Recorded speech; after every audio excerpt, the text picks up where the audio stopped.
Мама вкусно варит кашу, песенки поет.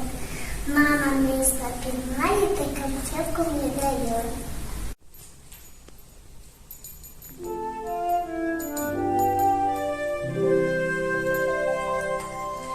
Колокольчики звенят, нашу Маму веселят, это сотеньки твои, поздравляю от души.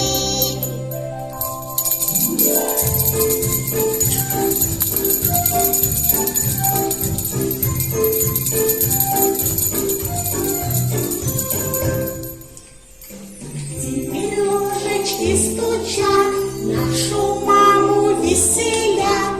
Это сыночки твои, поздравляю до души.